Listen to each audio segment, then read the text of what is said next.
ఆశా, ఈ దిక్కుమాలింది వాయించడానికి నీకు వేళా పాడా లేదా? ఇది దిక్కుమాలింది కాదు మేట్రన్, మౌతార్గన్, మా కుటుంబ సొత్తు. సీత, నీకోసం మీ ఊరు నుంచి ఎవరో వచ్చారు. ఏమి, మీ గౌతమ్ బావే అయింటాడు.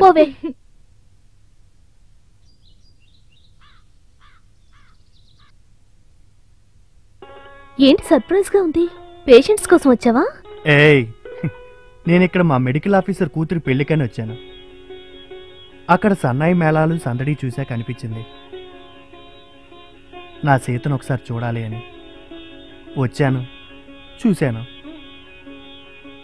కానీ చేజిక్కించుకోవడం మాత్రం కుదరలేదు. సరే, ఇవాళ వెళ్ళిపోతున్నావా? వెళ్ళకూడదనే అనుకుంటున్నాను. ఏంటి, ఇక్కడ ఉండడానికి వీలవుతుందా? ఇక్కడ ఇది లేడీస్ హాస్టల్. అయితేనే నాకు సపరేట్ రూమ్ కావాలని ఏం లేదు.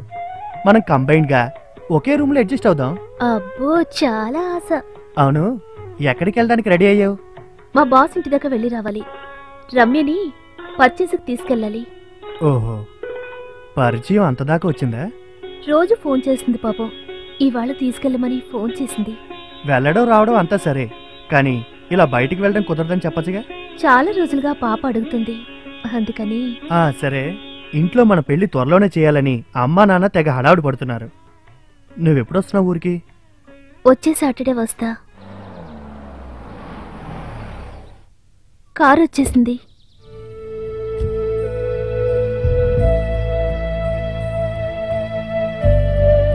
మళ్ళీ ఎంతసేపులో వస్తావు? పర్చేస్ అంతా అయిపోయాక రమ్మిని ఇంటి దగ్గర వదిలేసి వస్తాను. ఈయనెవరంటీ? ఈయన మా మావయ్య కొడుకు. Hello baby, how are you? I'm not baby, I'm Ramya Madhuri. ఆహా, ఐ సీ. ఆంటీ రావాలి. సరే, వెళ్దాం. బాబా, నువ్వు బస్ స్టాండ్కిగా డ్రాప్ చేస్తుందా? వద్దు, నువ్వు నన్ను డ్రాప్ చేయకుండా ఉంటే చాలు, నేను వెళ్ళొస్తా. ఉమ్. టీ వద్దు. ఇది మా మెస్ టీ, తాగే వెళ్ళాలి.